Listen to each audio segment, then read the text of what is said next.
اللہ نے اپنے خزانے سے لینے کے لیے نماز کا عمل دیا ہے۔ پوری کائنات اللہ کے قدرت کے تابع ہے۔ اللہ کی قدرت اللہ کے وعدوں کے ساتھ ہے۔ اللہ کے وعدے اللہ کے حکموں کے ساتھ ہے، اور اللہ کا سب سے بڑا حکم نماز ہے۔ اس لیے نماز کو یقین میں لانا ہے، ورنہ امت باوجود نماز کے اپنے مسائل کو لے کر اللہ کے غیر کی طرف جائے گی کہ جس کا مسئلہ نماز سے حل نہ ہوگا، اس کا مسئلہ نماز کے علاوہ کیسے حل ہوگا۔ اس لیے نماز کو یقین میں لانا ہے۔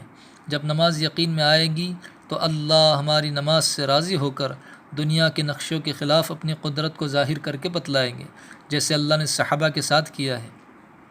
جس کی نظر دوسروں کی نماز پر ہوگی اس کی نماز میں کوئی ترقی نہ ہوگی، اور جس کی نظر حضور صلی اللہ علیہ وسلم اور صحابہ کی نماز پر ہوگی اس کی نماز میں ترقی ہوگی۔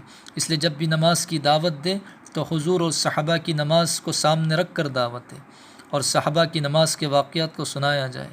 اور نماز کی مشق میں مرد علماء کے پاس بیٹھ کر اور عورتیں اپنے مردوں کے ذریعے سے اپنے نماز کے ظاہر اور قرآن کے ٹھیک ٹھیک پڑھنے کی مشق کرے۔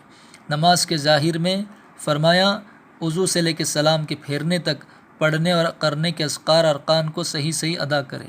اور حضرت جی فرماتے تھے کہ نماز کے ظاہر میں جسم میں دوڑنے والا خون بھی لوگوں کے حقوق سے پاک ہو، یہ بھی نماز کی ظاہری پاکی میں داخل ہے۔ نماز کی دوسری مشق یہ ہے کہ اس دھیان سے نماز پڑھے کہ میں اللہ کو دیکھ رہا، یا اس دھیان سے نماز پڑھے کہ اللہ مجھ کو دیکھ رہا۔ صفت احسان کے 2 ہی درجے، تیسرا کوئی درجہ نہیں۔ اور نماز کی تیسری مشق یہ ہے کہ ہر مسئلے کو 2 رکعت نماز کے ذریعے سے اللہ سے براہ راست حل کرنے کی مشق کرے۔